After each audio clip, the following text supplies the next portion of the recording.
আসসালামু আলাইকুম। সবাই কেমন আছেন? আশা করি আপনারা সবাই ভালো আছেন এবং সবাই ভালো থাকেন এটাই কামনা করি। আজকে আমি আপনাদের সামনে ছোট্ট একটি টিপস শেয়ার করব কিভাবে খুব সহজে আপনার ভিডিও ব্যাকগ্রাউন্ড চেঞ্জ করবেন। এটা কিন্তু খুব গুরুত্বপূর্ণ একটি ভূমিকা পালন করে। যখন আপনি এই ভিডিওটাকে পাবলিশ করবেন তখন কিন্তু ভিডিও ব্যাকগ্রাউন্ডটা খুব বড় ভূমিকা পালন করে। তো চলেন দেখে নিই আমরা কিভাবে আপনি ভিডিও ব্যাকগ্রাউন্ড চেঞ্জ করবেন। যে কারণে সর্বপ্রথম আপনাকে আপনার মোবাইল থেকে, আমি আগেই বলেছি যে মোবাইল থেকে সর্বপ্রথম আপনারা ইনশর্ট অ্যাপসটা ইউজ করবেন। ইনশর্ট থেকে আপনারা পেইড ভার্সন আছে, আনপেইড ভার্সন আছে। সম্পূর্ণ ফ্রিতে কিন্তু আপনারা এডিটিং করতে পারবেন। যে কারণে আমি সম্পূর্ণ ফ্রিতে কাজ করে থাকি। যে কারণে আমরা চলেন দেখে নিই যে কিভাবে আপনি কাজটা করবেন। যে কারণে আপনার মোবাইল থেকে সর্বপ্রথম এই জন্য প্লে স্টোর থেকে আপনার ইনশট অ্যাপসটি ইনস্টল করতে হবে। ইনস্টল করার পরে ঠিক এই ধরনের একটি ইন্টারফেস আসবে। এখান থেকে আপনি ভিডিওতে ক্রিয়েট করবেন, নিউতে ক্লিক করবেন। নিউতে ক্লিক করার পরে আপনার যে ইমেজটা আছে দেখেন, ইমেজটা এখানে শো করবে। আপনি যদি কোনো ইমেজ ডাউনলোড করে থাকেন, ঠিক সেই ধরনের একটি ইমেজ আমি অলরেডি ওপেন করলাম। ইমেজের উপর ক্লিক করে দেখেন এই ধরনের একটি ইন্টারফেস আসবে। এখানে দেখেন ইনশটের লোগোটা দেখা যাচ্ছে। তো ইনশটের লোগোটা যদি দেখা যায় তো এটাকে আমাকে ফ্রি রিমুভ করতে হবে। তাহলে আমি ফ্রি রিমুভে চাপ দিলে এখানে 30 সেকেন্ডের একটি অ্যাড শো করবে।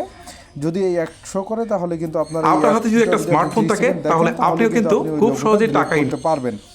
তো দেখেন এর সেম এই ধরনের ইন্টারফেস এসেছে। ইন্টারফেস আসার পর এখান থেকে কিন্তু আপনার যে ইমেজটা কিন্তু 5 সেকেন্ড থাকে। এটাকে আপনি ভিডিও লেন্থে আপনি বাড়িয়ে নিতে পারবেন। এখানে 3 মিনিট, 4 মিনিট, 5 মিনিট, যেই কয় মিনিট আপনাদের প্রয়োজন হয় সেই কয় মিনিট কিন্তু আপনারা বর্ধিত করে নিতে পারবেন। ঠিক এইভাবে আপনারা করে নিলেন। আমি এখানে আমার সুবিধা মতো আমি 4 মিনিট করে নিলাম।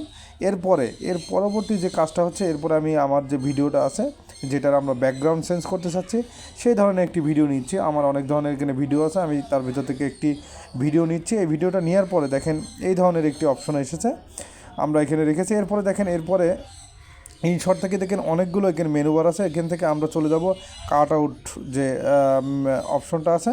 দেখেন এই কাট আউটের উপর ক্লিক করলাম। ক্লিক করার পরে দেখেন কাট আউটের এই ধরনের একটি ইন্টারফেস এসেছে। এখান থেকে আপনারা সরাসরি কাট আউটে ক্লিক করবেন। দেখেন কাট আউটে ক্লিক করার পরে অলরেডি আমার ব্যাকগ্রাউন্ড কিন্তু অটো নিয়ে নিয়েছে। আমার পিছনে যে ব্যাকগ্রাউন্ড ছিল সেই ব্যাকগ্রাউন্ডটা কিন্তু অলরেডি রিমুভ করে দিয়েছে। এখন এই ছবির উপর ক্লিক করে আপনি ছোটো জুম ইন করতে পারেন, জুম ইন করে নিতে পারবেন, বা জুম করে আপনি কিন্তু বড় ছোটো করে নিতে পারবেন। আপনার ইচ্ছা মতো আপনারা আপনাদের মতো করে নিতে পারবেন। আমি আমার মতো করে আমি এইভাবে ঠিক করে নিলাম যাতে আমার সুবিধা মতো। তো দেখেন অলরেডি আমার যে ভিডিও আছে সেই ভিডিওটা ঠিক অলরেডি চলছে। কিছু পিছনের ব্যাকগ্রাউন্ড যেটা আছে, যেই ব্যাকগ্রাউন্ডটা আমি দিতে চেয়েছিলাম ঠিক সেই ধরনের ব্যাকগ্রাউন্ডে কিন্তু অলরেডি চলছে। তো এইভাবে আপনারা কিন্তু খুব সহজেই আপনারা আপনার ভিডিওর ব্যাকগ্রাউন্ড চেঞ্জ করতে পারবেন ইনশটের মাধ্যমে।